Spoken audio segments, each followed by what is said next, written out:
Hey, salut tout le monde, on se retrouve aujourd'hui pour une nouvelle vidéo, plus précisément l'épisode 9 de Prehistoric World.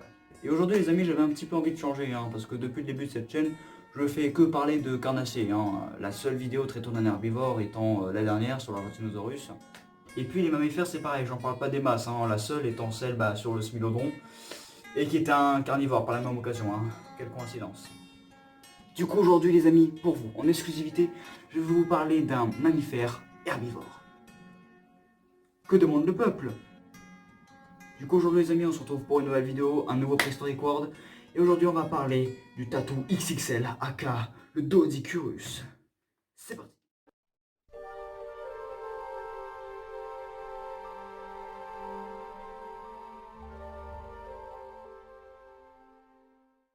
Déjà quand je dis que c'est tatou XXL, je ne déconne pas, il faut partie de la même famille, à savoir les Xenartes. Avec quand même quelques millions d'années de différence. Tatou comme celui-ci, voilà. C'est Marcel, voilà, vous savez enfin qui c'est, celui qui est derrière la caméra, bon là il n'y est plus. Voilà, Marcel le tatou.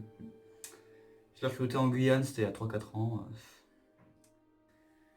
Et les conneries.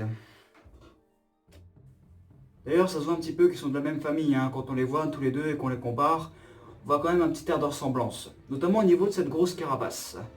Mais j'en parlerai un petit peu plus tard. Donc le Doedicurus est un herbivore ayant vécu au Pléistocène, soit il y a environ 2,5 millions d'années, et aurait apparemment disparu il y a 10 000 ans. Mais j'y reviendrai. Et notre cher tatou pouvait mesurer jusqu'à 4 mètres de long pour 1,60 m de haut. Ça fait donc une grosse bagnole.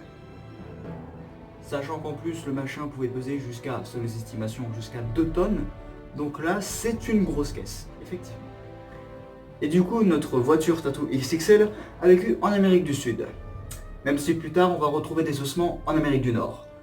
Donc, il y a eu migration. Je dis ça, je dis rien.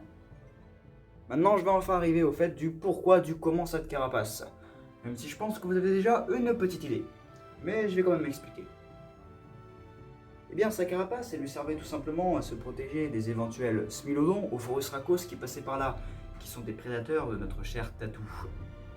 Ah ouais, sa carapace était plutôt solide, ça lui faisait comme de l'os. Et puis ça allait même jusqu'à lui recouvrir la tête. Donc voilà, niveau protection, on était plutôt tranquille. Mais si notre Doedicurus est connu, c'est à cause de son énorme boule piquante au bout de la queue.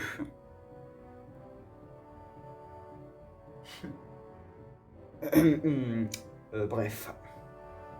Et du coup, cette énorme arme, encore une fois, avait comme utilité de se défendre de ses prédateurs, parce qu'à l'époque, la mégafaune, c'était pas la joie.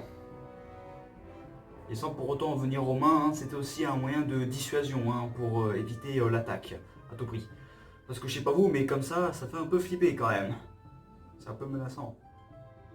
Et en dehors du combat avec les prédateurs, ça devait aussi sûrement leur servir lors des joutes entre mâles pendant la saison des amours pour conquérir le cœur des femelles. Bah, faut bien, faut bien. Du coup, on peut dire que le Doedicurus est en fait le tank du Pléistocène. D'ailleurs, il me faisait beaucoup penser à l'Ankylosaurus, qui lui est le tank du Crétacé. Je ferai sûrement une vidéo sur lui. D'ailleurs, c'est sûr, j'en ferai une parce qu'il est vraiment trop badass.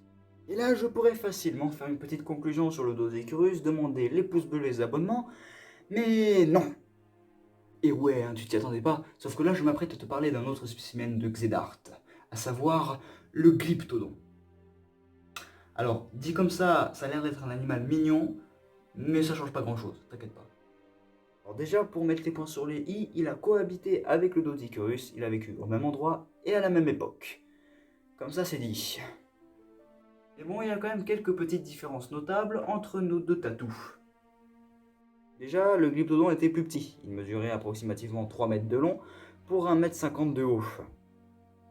Donc là, c'est plutôt une petite caisse, une petite coccinelle, une Twingo, une petite Twingo.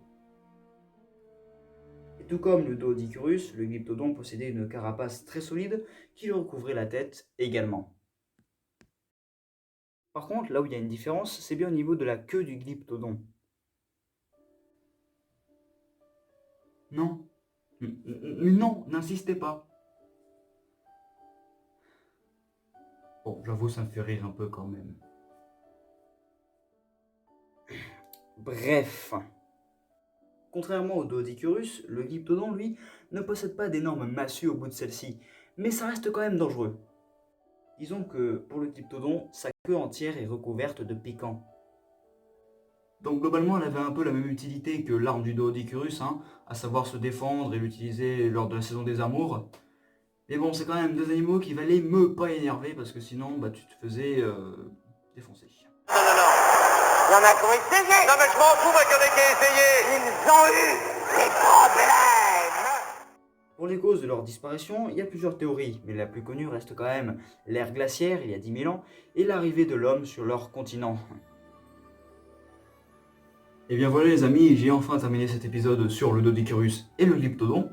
J'espère que vous aurez aimé cette vidéo, si c'est le cas n'hésitez pas à mettre un petit pouce bleu, de vous abonner à la chaîne si ce n'est pas déjà fait, de partager la vidéo, c'est bon pour mon référencement, et mettez un petit commentaire aussi, ça fait toujours plaisir. Et je pense que je reparlerai un petit peu de cette mégafaune du Pléistocène, parce que tout comme l'ère des dinosaures, bah, c'est super intéressant. D'ailleurs j'ai commencé vite fait à en parler avec l'épisode sur le Mégalania et sur l'épisode avec le Smilodon, parce que c'était deux animaux qui faisaient partie de la mégafaune. Hein. Et du coup, bah moi les gens, je vous dis à plus pour la prochaine vidéo et bon confinement. Ciao.